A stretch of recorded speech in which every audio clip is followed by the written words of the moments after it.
اینجا منطقه مازداده حوزه نهم شهر قندهار است که شماری از خانواده‌های بی‌جاشته بادغیس در آن ساکن گردیدند. اینها که شمارشان به 271 خانواده میرسد در اثر باران‌های اخیر متضرر شدند. غربت، بیکاری، جبهه سرد زمستان، باران‌ها و زندگی زیر خیمه پرعذاب، نبود مواد خوراکی، غیر خوراکی و مواد سوخت، زندگی خانواده‌های بی‌جاشته را با مشکلات فراوان مواجه ساخته است. این خانواده‌ها میگویند اطفالشان مریض است و برای خوردن و نوشیدن چیز در اختیار ندارند و از تمامی سهولت‌های از زندگی بی بهره ماندند. بیبی گل و یوسف خان که از جمله خانواده‌های بی‌جاشته‌اند میگویند ورغاړو ګوډي غاړو او یو شی چې مشترکي حکومت څخه اوري در بدر ایش خدای شی نه لرو ودغه کې ناس در په خوني کې ناس خونه مم ته تیږي شورهاره وي نو ورسته په کور کې نو ورسته هغه ځګر غلي بس دغه وږي ته په لترخو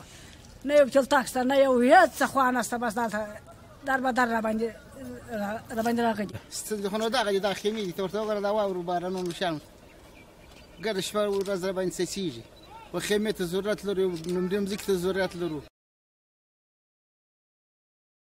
توزیع یک بوجی گندم به این خانواده ها نخستین کمک است که حمیدالله رئیس اداره مبارزه با حوادث طبیعی قندهار نیز آن را تایید می کند.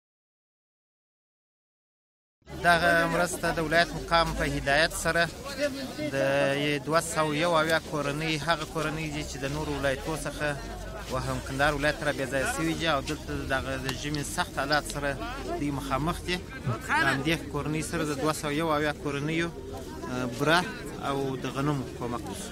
اما این بی‌جاشتگان میگویند این گونه کمک ها نمیتواند درد آنان را دوا کند. آنان از حکومت میخواهند تا برایشان زمین توزیع کند.